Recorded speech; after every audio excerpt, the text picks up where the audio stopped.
All right, gang, we're looking at more exponential functions, and the warm up here was to graph 2 to the x and 3 to the x and kind of use that to see what the graph of e to the x would look like. And of course, 2 to the x, if you remember, always hits that point 0, 1, because anything to the 0 power gives 1.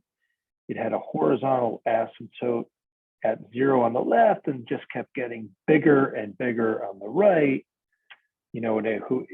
Just as an example, if I went over 3, I would be up at 8. And of course, I don't have much marked off here, but that's the idea, right? Because 2 cubed is 8. Now, 3 to the x, if you think about taking the base, all it's going to do is just going to ramp the numbers up a little bit quicker.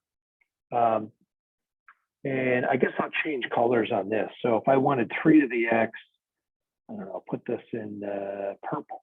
How about that? So 3 to the x would actually, believe it or not, starts off just a little bit lower, but then it hits that 0 and just gets steeper, much steeper, to the point where at 3, you'd be up at 27, right? Because 3 cubed is 27. So you can see it just ramps up a lot quicker. And actually, on the left side, the fractions will get closer to 0 quicker. So the left side, you'll hardly notice any difference. So again, this is the purple one would be 3 to the x. The one in blue was 2 to the x. And of course, hey, I want to graph e to the x, which, hey, let's do in green, right?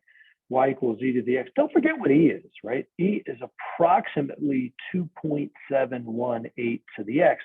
So if you think about it, just an exponential, that's pretty close to 3, right? So it'd be bigger than 2 to the x, less than 3 to the x, would be right in between. So again, on the left side, hardly noticeable. Again, you hit 0, 1, and then it kind of ramps up, but just gets a little, it stays closer to 3. So e to the x looks just like that. Pretty much all these look the same. They're all these increasing functions with a horizontal asymptote at 0. So that was the warm up. Now let's look at a couple examples. This is population growth, and we're going to use our growth curve. We're going to write this down. So our growth curve, and I'll use P for population. So our population at time t, we're going to always find some initial population, P sub 0, meaning the population at time 0, and then it's always 1 plus my growth rate, whatever that happens to be, 2%, 3%, 5%. And again, the independent variable is going to be my exponent t for years, for time. And then look at the information. They gave us the population in King of Prussia was 19,000. That's going to be my initial population, right? And I'm going to let 2007 represent time 0. Again, I don't want my, one of the tricks we do in math and science is we don't want to have to raise to the 2007 power. So we set like a baseline time to be year 0. That just makes our life so much easier. So, I want to find the population in 2011. So what does that mean? Well, my initial population, again, it's 19,000, right? And my growth rate is 2.4% yearly. So that's 0.024. And believe it or not, let me stop there, right? Actually, we should probably go out of order. I should probably find the model first. And that's what it is. In fact, we could write it a little better because we could add up what's inside here. This is 1.024 to the t, right? You'll see that exponential functions can all be written in this form of ab to the t, or ab to the x, a number times a number raised to a power. So we actually did part B. It's probably easier to do that out of order. And then if we go back to part A, it says, hey, what's the population in 2011? Well, 2011, actually, I shouldn't say T. In 2011, T would be 4, right? Remember, 0 was 2007. So I want, year 4. So what am I going to do? I'm going to take my model, my equation, and just plug in 4 for t, 1.024 raised to the 4th. And pretty much we're at a point where all of these are put into your calculator, okay? And it shakes out that this is about 20,891. Hey, is this important? Yeah, these are the kind of studies we do to look at future populations to determine things like, oh, I don't know, new high schools that have to go in or new elementary schools. All right.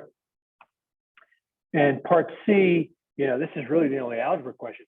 When are we going to reach 25,000?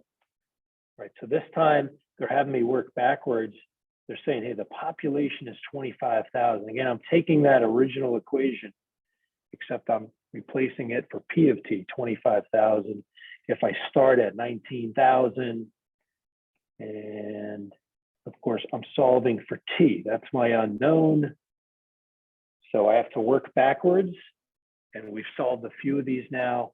The deal is we divide both sides by 19,000. Rather than go to my calculator, I'll just leave that as a fraction. 25/19 equals 1.024 to the t. And we're at this impasse where I have an exponent. I want to bring it down on the line. So I get a log or even natural log of both sides. It really doesn't matter which. I'll just do the common log, log. And I do that. And then I can bring that t in front, okay? That's the one thing logs do. They let exponents become coefficients. So again, on the left, nothing changes. I'm going to bring that down. On the right, I get t log 1.024.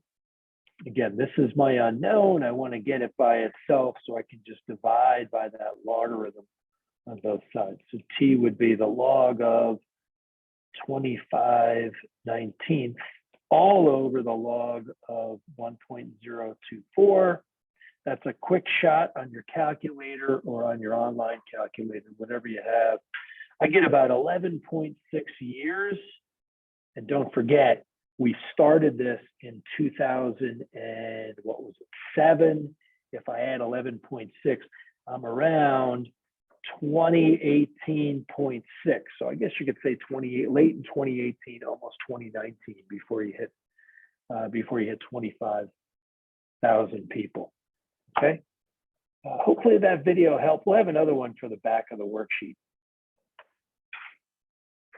See you, buddy.